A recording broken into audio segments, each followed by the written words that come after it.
I'm in Paris with Dominique Reiniche, President of UNESDA. Dominique, this is your second time as President of UNESDA, the first time being in 2005, and during that presidency the commitments were achieved. Tell us a little bit more about what was achieved back then and the importance of the commitments. Hello Bill, I'm very pleased to have this conversation with you. Yes, it's very interesting that you are asking about our past commitments, because I think these will be used as learnings also for the future. And I think what we have pioneered with these commitments back in 2006 already, time flies, is we have taken a very innovative approach of taking voluntary commitments throughout our industry. And I think that we have started the right way, because before taking these commitments, we have first listened. We have listened to the consumers, we have listened to the various stakeholders in order to get the right insights. And I think this was also the innovative part of the approach, which was listening comes first. It's the first thing to do. You have to be sure you understand what you are supposed to act upon. And so when we listened to consumers, for instance, we knew that they were interested by their dietary choices. And that's why UNESDA, right from the beginning, has been strongly participating to the Food and Drink Europe initiative of pushing GDA as a voluntary nutritional labeling scheme. And of course, it's a broader scheme than just for UNESDA and for our sector, but we were the first one to apply it across Europe, really making a difference. And I think this was really also a pioneering initiative. The other one, if I think of other people we listen to, is mums. Mums, they told us very clearly that they wanted to educate their children without us interfering. And so with UNESDA, and I must say it was not only UNESDA in Brussels, it was with the help of all national associations who have been critical in the success of this commitment, we have pushed a responsible marketing to children commitment, which was about not advertising to children below 12, which was also about broadening the choice of beverages we were going to offer, including mid-cal and low-cal options, and also getting out of primary schools and offering more choice in secondary schools. And again, I think it was a first, and I like it that UNESDA creates a lot of first-time ever initiatives. So, these are two, I think, very interesting examples. And how has the industry evolved with those commitments in the intervening years? Even before talking about the evolution, because you're right that this is a fast evolving landscape, I would like to go back to the basics, because the basic of our commitments was that we had accepted to be measured by third parties, independent third parties, and publicize our results and our progress to the European Commission and also on our website. So what I have to say is, during these past 6 years, we have kept our word, our promise, and we have published everything, including when we were not 100% compliant, and of course we have taken action to course correct. So we have walked the talk. Now, as you were alluding to, it's a fast evolving landscape. So what we have done too is continue to listen and listen to the changes. And we have seen that in terms of advertising to children, for instance, people were not fully happy of our definition of a 50% maximum audience of children does it. So they want more demanding, and this has pushed us to define a new threshold at 35% only of children. The program is already characterized as a mostly children-targeted program. People have also told us our children more and more are looking, even when they are very young, to the internet, and they are connecting with social media. And so we have also accepted to extend our commitment beyond television, print, posting to internet and social media, and we have adapted for that our methodology. We've done it. So in terms of making a positive contribution to a healthy lifestyle, how has the industry evolved during that last 6 years? What have been the big wins?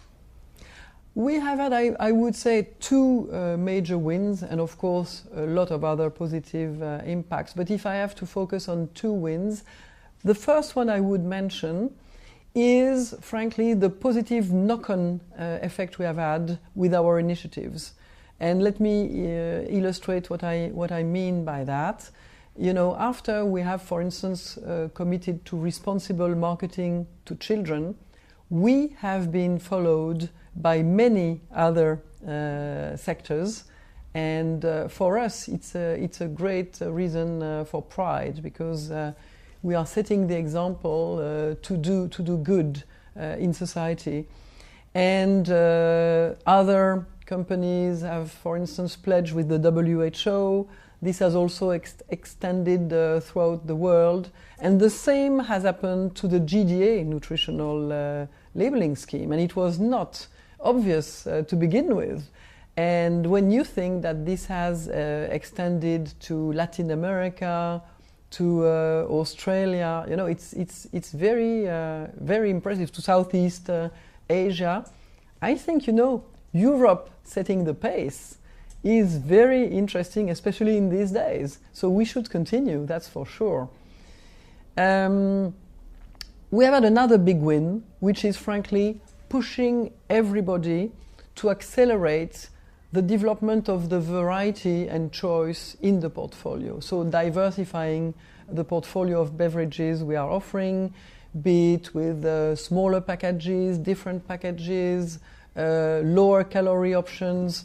This has been, frankly, a big period of very quick innovation for our industry. And also using, for instance, intense sweeteners and also the new ones like stevia to push further, we have been able to develop and grow the beverage sector without expanding the calories. In our case, Coca-Cola, just to briefly mention, because I know the specific numbers, in the last 10 years, we have actually decreased our calorie in the market by 10%, you know, whilst growing the business. So, and I know many others are trying to do the same, and we will continue. Very important. So what's next for UNESDA and the sector in demonstrating that it listens to and takes action ahead of legislation? We have started by listening to our key stakeholders.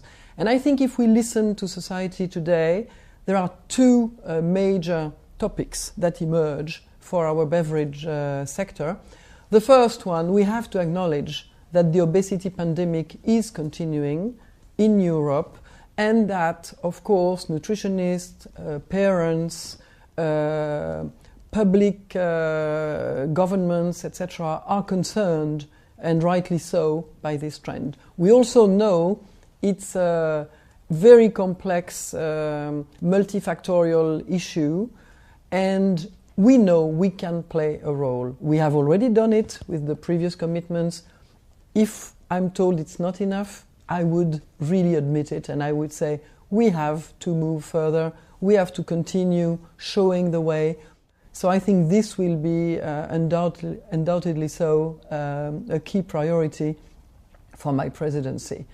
Another one is that although we know that quality and safety of our ingredients and of our beverages is at the center of everything we do, and it's a priority for all industries and all companies within our sector. When we listen, we discover and we hear that the perception around the quality and safety of our ingredients is not where it should be. So here too, we have to take action, mainly so around the perception of it, to recreate trust, to ensure that consumers have the right understanding about what our products stand for. So we have to have a stronger voice, we have to support science, we have also to support public authorities, because, you know, I'm struck by the fact that even though EFSA has recently reaffirmed very clearly the total safety of caramel and aspartame, the rumors on the internet, on social media continue. So here we have to take action. It's not easy, it's rather new for us. We have to have a voice. Two questions to conclude. One, where does the European industry stand in terms of its economic importance? And finally, what's your key agenda for your 2-year presidency? What are you hoping to achieve? We are lucky enough to have a very innovative and important and growing sector. This beverage sector is fascinating because it's deeply rooted, when you think about it, in the agricultural and industrial fabric of Europe. It's also part of the everyday life of European citizens, because it offers very enjoyable drinks for a very affordable price, which is very important in the current context of Europe. All this generates a very positive economic impact that is not well known enough, by the way. I think we should work on it. I can tell you, because we just measured it for our own Coca-Cola impact across Europe, we generate more than 30 billion euros of added value all across our European supply chain. And we are also associated with about 600,000 jobs, be it in agriculture, in distribution, in logistics, in agencies, etc., etc. So it's enormous, and it's absolutely needed, this type of dynamism, with the current European situation, where we need to recreate more growth, we need to create jobs, especially also for our children, for them to have hope in the future of Europe. So it's tremendously important, and I think we will turn it into an action point and a priority for my presidency. Another priority will be, and you won't be surprised, about reinforcing and continuing our involvement in the health and nutrition space, continuing to offer more solutions, continuing to help consumers and citizens lead a more active and balanced lifestyle, and very importantly, continue to inspire other sectors, other stakeholders to do the same, because it has to be a collective achievement. It's a big task, and we have to unite as many people as possible.